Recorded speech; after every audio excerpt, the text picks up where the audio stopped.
ಸಕಲೇಶಪುರ ಹಾಸನದ ಶಿರಾಡಿ ಘಾಟ್ ಭೂಕುಸಿತ ಪ್ರಕರಣಕ್ಕೆ ಸಂಬಂಧಪಟ್ಟಂತೆ ಮಾರನಹಳ್ಳಿ ಬಳಿ ಹೆಗ್ಗದ್ದೆ ಗ್ರಾಮದಲ್ಲಿ ಸಣ್ಣ ಭೂಕುಸಿತ ಉಂಟಾಗಿದೆ.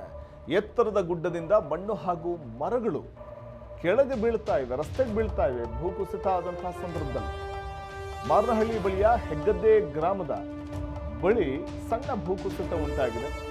ಮಳೆಯ ನಡುವೆ ಭಾರೀ ಪ್ರಮಾಣದ ಮಣ್ಣು ಕುಸಿತವಾಗಿದ್ದು 100 ಮೀಟರ್ ಉದ್ದಕ್ಕೆ ಗುಡ್ಡದಲ್ಲಿ ಪದೇ ಪದೇ ಕುಸಿತವಾಗ್ತಾ ಇದೆ.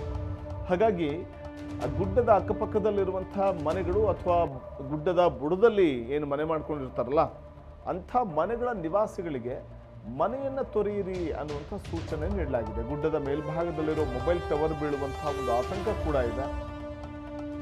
ಮಣ್ಣು ಕುಸಿತದಿಂದ ಅಪಾರ ಕಾಫಿ ತೋಟ ನಾಶವಾಗುವ ಸಾಧ್ಯತೆ ಕೂಡ ಇದೆ.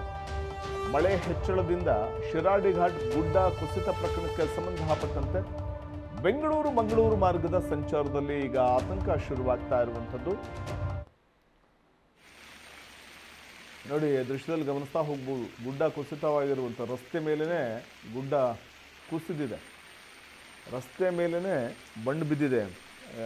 ಅಲ್ಲಿ ಗಿಡ ಮರಗಳು ಮತ್ತು ಮಣ್ಣು ಕುಸಿತವಾಗಿದ್ದು, ಅಂದರೆ ಹಂತ ಹಂತವಾಗಿ ಅಲ್ಲಿ ಕುಸಿತ ಕಂಡಿರುವಂಥದ್ದು.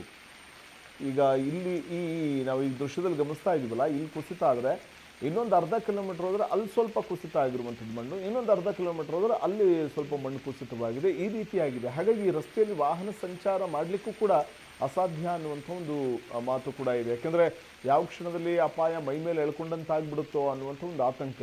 ಇನ್ನು ಆ ಗುಡ್ಡದ ಬುಡದಲ್ಲಿ ವಾಸ ಮಾಡುವಂಥವ್ರು ಇರ್ತಾರೆ ಕೆಲವರು.